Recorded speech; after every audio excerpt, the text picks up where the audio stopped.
Hello, Catherine Anderson here with Catherine Anderson's Children's Books. I wanted to pop on. I'm going to start another channel for grief. I'm in my schooling to become a grief coach, which I'm so excited about. I did go to heaven 10 years ago, so I do know where they are, but I also still understand how amazing, but I also still understand the loss and the pain, and people have no idea what people who lose a child go through. So I really want to walk beside them and be a companion. So right now, in the book, A Loss Like No Other, What Parents Lose When a Child Dies, I want to go through some things for both the parents and the siblings that people don't understand.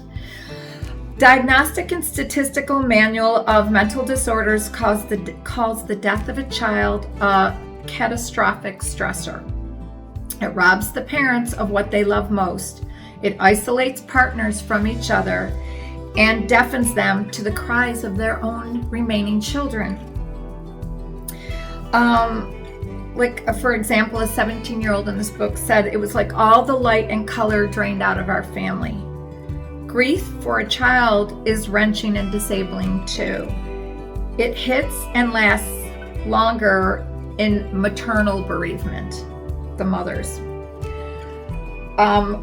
What happens in the family? It's hard for the mom to cook or work. Dad no longer wants to golf, and it's immediate disorganization comes with mourning of a child. To understand how a child's death devastates a family, one needs to look at the special nature of the child-parent bond and sibling bond. Children invite our love and return it richly from infancy and their physical helplessness. No matter how much we love them and they us, our children do things that are inappropriate, hurt or disappoint us, and we do the same.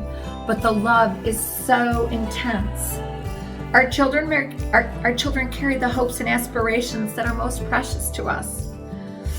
Mothers remember times when their children were very young. They carry the cells of their child with them their whole lives.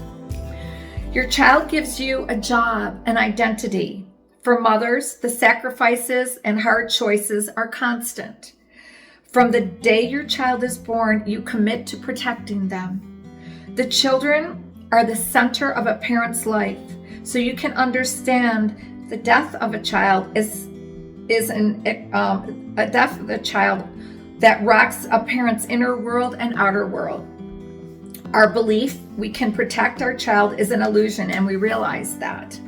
When you lose a child, you lose the illusion that you can protect your children. A child's death is the loss of the natural world order.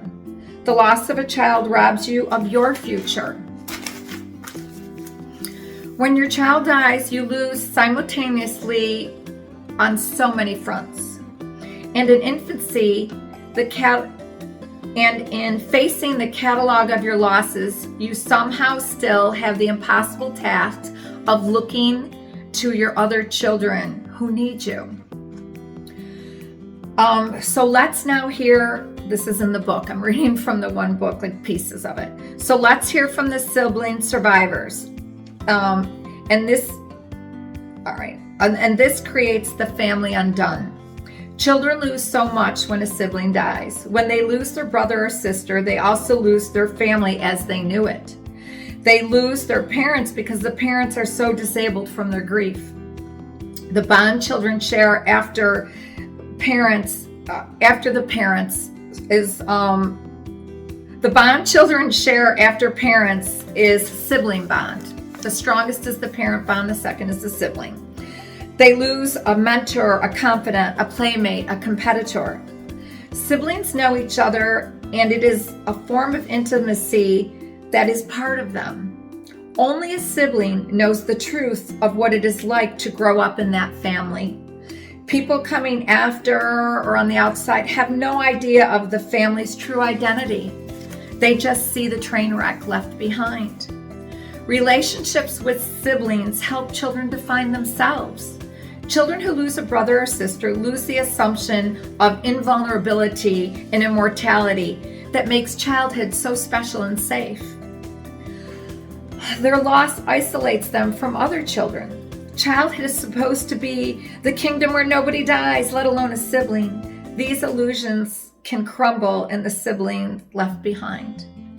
Also, there is a false burden of guilt, which is a lie, but kids tend to do that.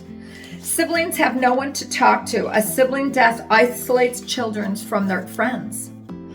A double loss. When a child dies, parents and siblings are stricken at once with the same grief. Although the fantasy is that they will cling to each other and comfort each other, what happens most often is sadly different. Picture every member of the family on different rafts, battered by the same storm, and the mother's raft is close to sinking. That's what it feels like for the family. Parents are so overwhelmed by their own grief, they cannot comfort their children.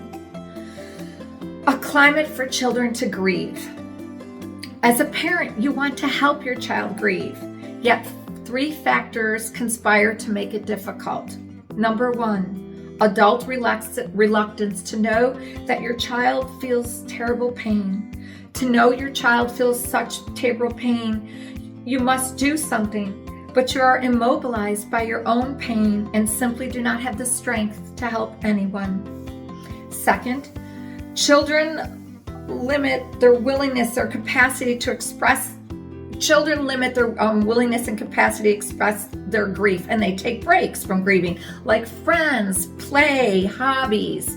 So parents can feel like, oh, the loss isn't affecting them the same.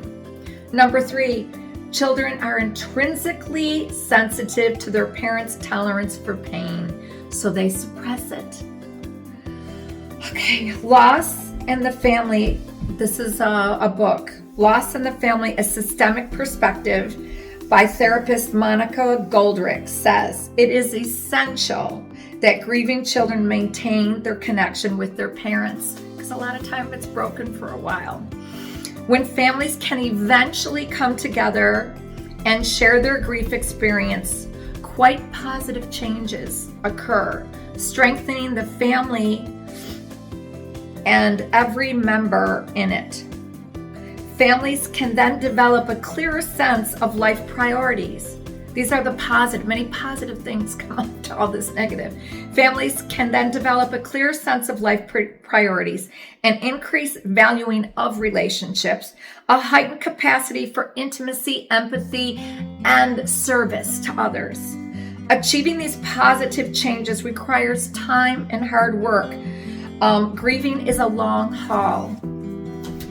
I think this is amazing. I am learning so much in my classes, and there's a couple books that, well, all these books are incredible, but there's a couple books that in my practice, I will give the families immediately to help prevent this and help them through this that I wish I had had. It was very difficult to find the counselors. They don't understand unless they've lived it. They truly don't. You can't heal someone if you haven't experienced the same wound. And finding a grief coach or grief counselor is hard. I couldn't find one. So I am so excited. And also, I'd been to heaven. So the thing with me is I knew where my son was. I had been there. I was so happy for him, but still the devastation left behind, because grief, that kind of grief, people don't know on the outside. They think, oh, everything's fine, but it changes you completely. But at the end, grief catapults you to the face of God, and then you turn that grief into wanting to serve and help others, and it is amazing. But there is much pain to walk through, especially for the family, but there is beautiful light at the end, and I would feel honored to help you get there. I will be starting a grief channel. I am probably finishing my studies at the end of May, and I will get another YouTube channel for grief, and I will be doing sessions both on Zoom and in person. But there's just so much light that comes from walking through the darkness. You can't ignore your pain. That's not, walking through it is the way, and it is the best teacher. You know, pain, if you let it, catapults you to the face of God.